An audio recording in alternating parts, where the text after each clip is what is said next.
tayo na sana po ay magkaroon ng katuparan ang mga proyektong nakapaloob sa budget na ating ipinasa ngayon para sa susunod na taon. Sana po ay ma-release po sana ng DBM. Hindi po tayo for later release dahil ito po ang naganap sa atin noong ngayon. Budget. But before we do that, Mr. President, before we recognize them, I move that we designate the Senate conference on the conference committee on the disagreeing votes of House Bill number 4058 or rather the 2026 General Appropriations Act, Mr. President. All right. Any objection? Hearing none, the following are designated as conferees on the disagreeing votes of House Bill 4058. Senator Sherwin Gatchalian as chairperson. And on the part of the majority, members are Senator Mark Villar, Senator Pia Cayetano, Senator J.B. Ejercito, Senator Loren Legarda, Senator Francis Pangilinan, Senator Erwin Tulfo, and Senator Camille Villar. On the part of the minority, Senator Jingo Estrada, Senator Ronald Bato de la Rosa, Senator Christopher Bongo, and Senator Amy Marcos. So designated. Thank you, Mr. President. Mr. President, I move that we resume consideration on Senate Bill number 1482 under Committee Report number 6. Any objection? Hearing none, motion is approved. This is the Classroom Building Acceleration Program under the Department of Education bill, and the sponsor is Senator Bam Aquino. To interpolate. Mr. President, may I withdraw my motion, Mr. President? My apologies. May I withdraw my motion because I was supposed to recognize Senator Robin Hood Padilla. All right. May we recognize Senator Robin Hood Padilla? The motion My is apologies to withdrawn. Senator Bam. Senator Robin Padilla is recognized. Maraming salamat po, Ginoong Pangulo, at sa ating pinunong mayorya. Magandang hapon po. Tumatayo po ako upang una ay batiin at pasalamatan ang tagapangulo ng Senate Committee on Finance sa pagpasa po ng House Bill number 4058 sa ikatlong pagbasa. Tunay pong kahanga-hanga ang naging pagbusisi at pagtalakay ni Senator Win Gatchalian sa ating 2026 budget. Pangalawa, nais ko din pong magpasalamat sa komite para sa mga amyendang tinanggap nito na susuporta po sa mga programa at proyekto para sa ating mga kapatid na Muslim at katutubo. Partikular po ang karagdagang pondo para po sa Sharia Court at sa pagpapatitulo ng mga ancestral domain. Pangatlo, nais ko din pong susugan ang mga puntong nilahad kanina ng ating mga kasamahan, Senator Risa Hontiveros, Senator Pia Cayetano, at Senator Erwin Tulfo tungkol sa pondo ng PhilHealth. Naniniwala po ako na kulang ang naibigay ng ating gobyerno sa PhilHealth kung pagbabasihan ang earmarking ng mga revenues mula sa sin taxes para sa implementasyon po ng Universal Healthcare Act. Bagamat batid ko na malaki ang improvement sa serbisyo ng PhilHealth para sa mga Pilipino, naniniwala ako na malayo pa ang kailangang tunguhin at marami pa ang dapat nilang gawin upang mabigyan ang bawat mamamayan ng dekalidad na serbisyong pangkalusugan. Kung saan, di na nila kailangan pumila at manghingi pa sa ating mga mambabatas ng guarantee letters. Dahil sa realidad, ito po ang katotohanan, hindi naman po talaga nangyayari ang no balance billing. Katulad po kaninang umaga lamang, meron na naman po tayong tinulungan para makalabas sa ospital. Pang-apat, meron pong mga naiwang proyekto na maaari pang makonsidera ng 2 kapulungan sa BICAM.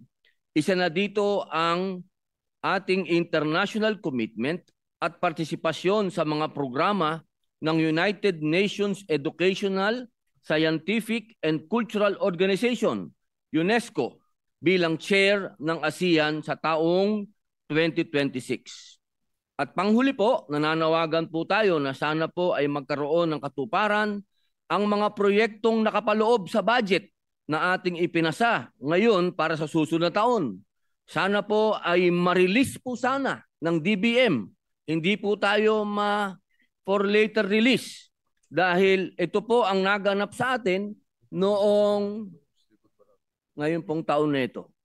Marami po tayong proyekto na naumpisahan at hindi po ito matutuloy kapag tayo po ay na FLR uli. Sana po tapos na po ang eleksyon. Sana po isang tabi na po ang politika. Kaisa po ninyo ako na magbabantay sa mga ahensya ng gobyerno upang masiguro na gagawin nila lahat ang tama, mabilis at malinis ang kanilang trabaho. Yun lamang po. Maraming salamat, Ginoong Pangulo.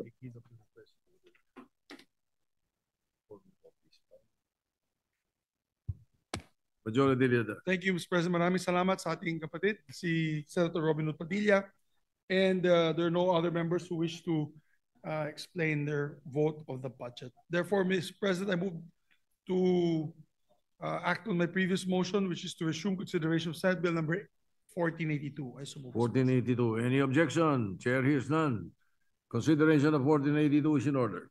Thank you, Mr. President. Mr. President, we recognize the sponsor, Senator Bam Aquino. Senator Bam Aquino is recognized. And to to sponsor the interpolate motion. is Senator, our distinguished colleague from Pampanga and Tarlac, Senator Senator Dante Marcoleta is recognized to interpolate.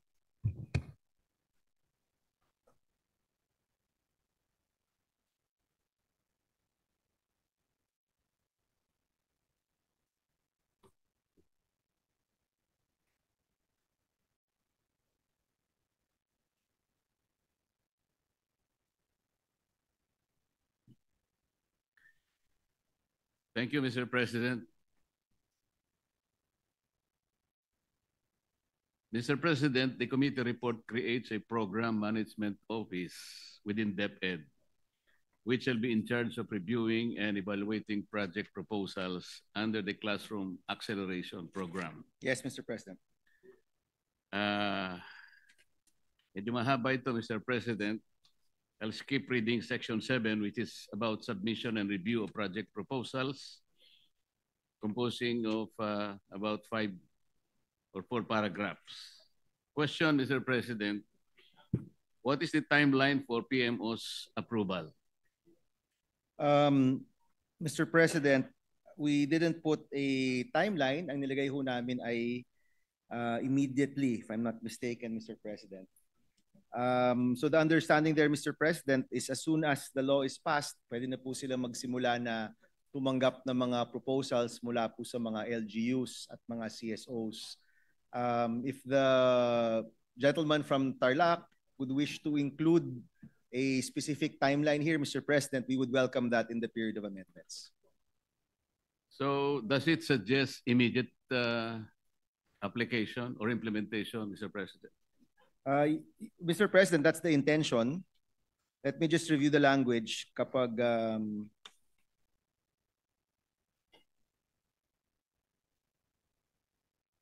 Mr. President, we included the word immediately in the special provisions in the GAA, but we did not include it here, Mr. President. So if you wish, Mr. President, we can include a word or phrase that refers to expediency in Section 7, Mr. President. Thank you, Mr. President, for the accommodation. How do we ensure that this process will not be a source of bottleneck in the approval process? Imbes na maengganyo ang private sector na sumali, baka mas lalo pa silang magalit sa gobyerno, Mr. President. Yes, Mr. President. Sa totoo lang, Mr. President, that's really a matter of implementation and oversight. Nakita naman po natin na sa taong ito, 60 lang po ang nagawa ng DPWH na total classrooms. At yung sinusulong po nating modality na ang mga local government unit ang magsasagawa, ang nakikita po natin ay ang mas mabilis na paggawa. Now, kung maging bottleneck po yan ng DepEd, meron po tayong joint oversight committee na kung saan we will exercise our oversight function para masigurado po na mabilis ang pagsasagawa po ng DepEd at hindi po maging bottleneck nga po, no? And Mr. President, because we've been working with DepEd hand in hand, no, in developing this bill, nakikita rin po nila yung pangangailangan at yung matinding pangangailangan nasa tamang panahon ang paggawa ng classroom at sa tamang presyo. Kaya Mr. President, alam rin po niya na lahat tayo dito nakabantay. In fact, one of the biggest increases in our budget is specifically for the classrooms. Kaya masasabi natin, Mr. President, lahat tayo nakabantay dito. Ang DepEd, alam rin niya yung kanyang responsibilidad. And we're hoping, Mr. President, na sa madaliang panahon, magiging mas mabilis ang pagbuo po ng mga classroom. Thank you for the assurance, Mr. President. Now, in regard to the classification of classrooms, the committee report differentiates the types to be built under the classification of the classroom acceleration program into two. Category B refers to classroom buildings designed to withstand a wind load up to 270 kilometers per hour, and Category D, which refers to classroom buildings designed to withstand a wind load up to 340 kph. Mr. President, with increasingly stronger typhoons visiting the country every year, is it worth creating a difference in wind load?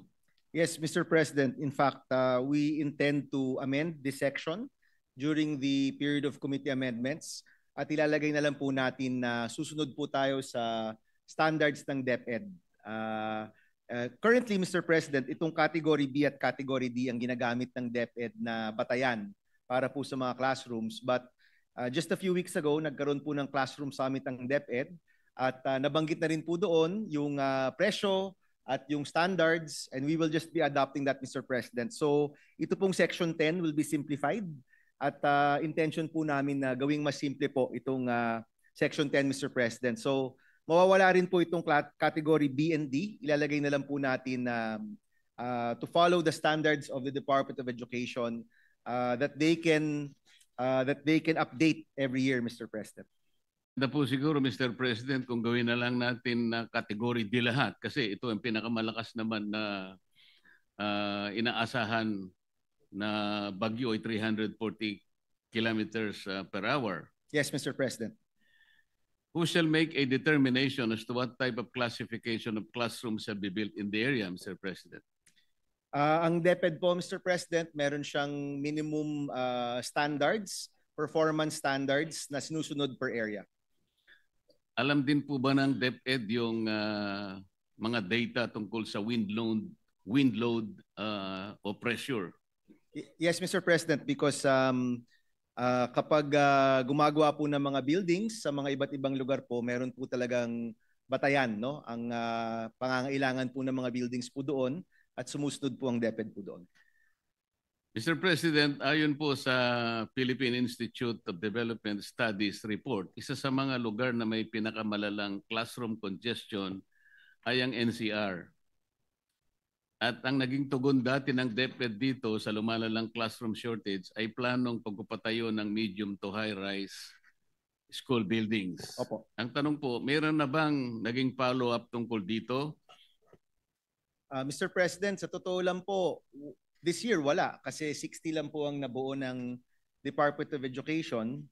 Ang pangangailangan po sa NCR ay ano po talaga, no? High-rise na po siya at lampas na po siya dun sa cost per classroom, no?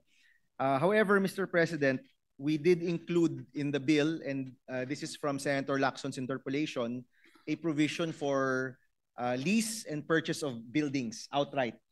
At posible, Mr. President, na itong pagbili ng mga building na gawa na unoccupied or pagrenta sa mga building ay maaari pong solusyon dito po sa NCR. Yung mga ibang syudad rin po sa NCR na mas may kaya ay posible rin pong gumamit ng sarili ng pondo para po sa pagtatayo ng classrooms, Mr. President. Kasi lumalabas po, Mr. President, above 5 floors, practically 7 million pesos per classroom na po yung presyo. At kadalasan po, yung mga LGU dito po sa Metro Manila, sila na po mismo yung nagbabayad para dito po sa mataas na presyo habang yung DepEd po na lang yung tumutulong po sa kanila dito po sa mga pangangailangan po nila sa classroom.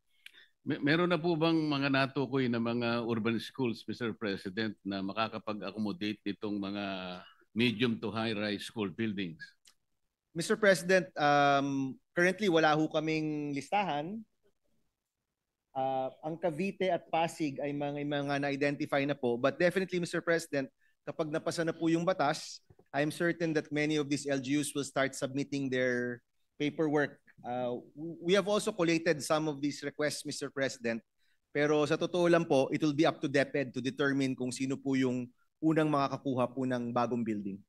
Interesado rin po kasi tayo, Mr. President, kung paano mapapacilitate ng CAP ang construction po ng medium to high-rise school buildings at kung paano po ito mapaprioritize sa urban areas, Mr. President. Yes, Mr. President. We are aware, Mr. President, na pagdating sa mga highly urbanized cities, kailangan ho talaga ng multiple floors na po, no? But if you look at the gap in the whole country, Mr. President, yung karamihan pa rin outside of Metro Manila, single floor po yung pangailangan nila at may lupa pa rin po. Pero sa NCR, mukhang building na po talaga yung kailangan gawin, Mr. President. Maraming salamat, Mr. President. Maraming salamat, Mr. Sponsor, sa mga ilang paglilinaw. We'd like to thank the gentleman from Tarlac for his questions. Maraming salamat po at mabuhay po kayo. Majority Leader. Senator Erwin Tulfo is recognized. Continue with the interpellations. Thank you, Mr. President. Will the good gentleman yield to some questions from this representation? Of course, Mr. President. Mr. President, ang tanong ko lang po, ilan po ba, may bilang po ba tayo kung ilang classrooms pa ang kulang sa elementary at high school? Meron na po ba tayong figure o numero? Mr. President, according to EDCOM 2, that number is at 166,000 classrooms.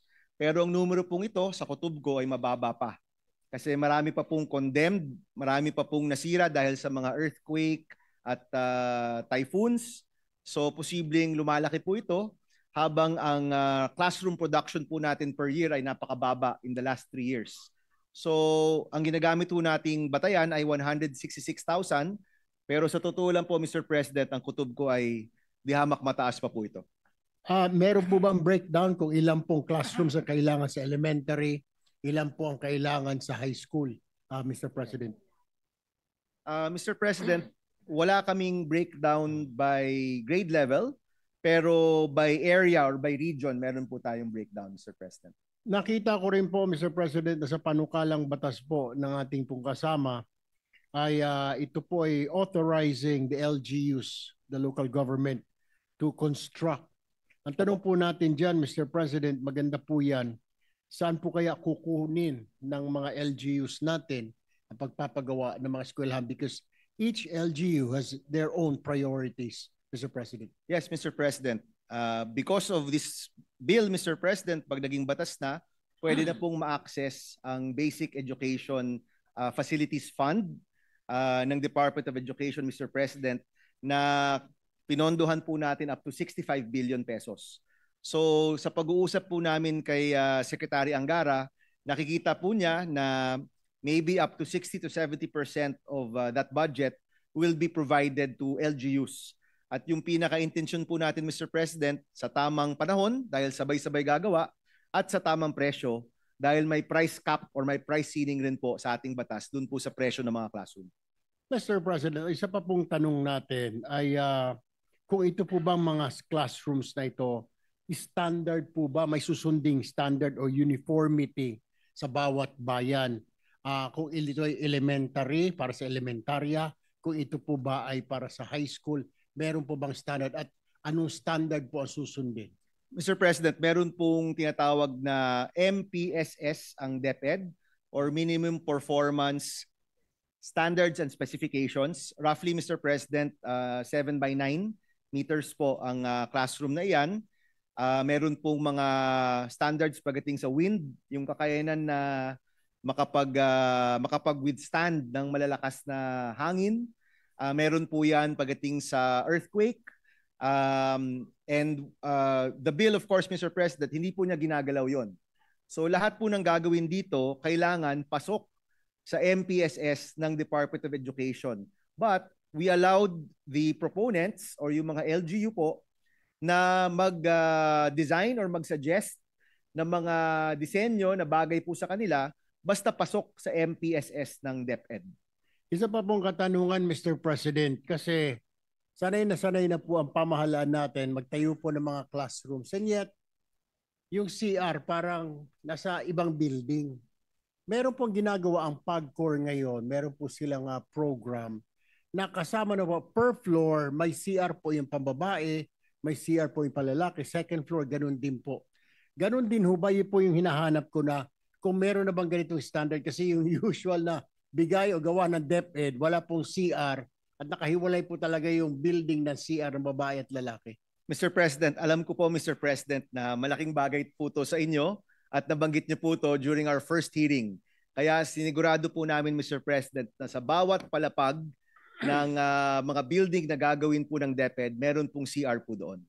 Panguling katanungan na lang, Mr. President, sa amin pong lalawigan, particular na po sa akin pong lungsod, sa Puerto Princesa, Mr. President, yung mga bata po, kahit sa city na mismo, sa Puerto Princesa City, they have to endure, walking 3 to 4 kilometers one way going to school. City na po ito. Tanong ko po ngayon, Mr. President, meron po bang standard na distance ang bawat building? Kasi you're talking about building po hindi po classrooms. Na kunwari, sa isang barangay, meron pong building na po ng elementary. Tapos yung next barangay niya, medyo mga 3 kilometro. Will this be like per barangay? We're looking at per barangay. Pag naipasa po, lumusot po itong bill ninyo. Ito po ay pang elementary at para sa high school din. Mr. President, our colleagues from DepEd are here at sinasabi po nila na walang standard ngayon sa layo ang mga eskwelahan, no? Na kunyari within 2-kilometer radius dapat may isa pong eskwelahan. Currently wala pong ganoong standard. But and maybe, Mr. President, we can work on a separate provision to address that. But currently, Mr. President, kung nasaan ang mga eskwelahan natin, kung nasaan man sila right now, kulang-kulang na po talaga ng classroom. So this will address that problem. Pero yung problema po ng pagtatayo ng mga classroom na mas madami, ng eskwelahan na mas madami at mas malalapit, we have to probably have another measure, Mr. President. Tama po, Mr. President, kasi nung dumalo po tayo sa Romblon, ito po yung problema ng gobernador nila roon, na yung mga tao na nakatira sa maliit na isla dahil doon ang hanap buhay ng kanilang mga magulang, kailangan po sumakay ng pump boat for 30 minutes para pumunta doon sa main island para mga pagkapag-aral lang. Elementary, kindergarten, hanggang high school. Yes, Tapos Mr. pabalik President. na naman sa hapon. So kung masama ang panahon, minsan wala ho silang pasok. Kaya siguro, ang suggestion lang po, ewan ko kung kasama na po sa batas na yan, na kung maaari po, pati yung mga island na mga barangay, malagyan din ho para hindi na ho nalalagay sa alanganin o peligro. Meron pong provision, Mr. President, for GIDA schools, geographically isolated and disadvantaged areas, no? So sa mga eskwelahan po sa mga malalayong lugar, may priority po sila na gawan po ng classroom. Pero yung lugar na walang eskwelahan, yun hindi po yun covered ng bill po na ito. Maybe we can tackle that in a separate measure, Mr. President. But if there is an isolated school, meron na pong eskwelahan, isa po siya sa mga priority areas po ng ating batas.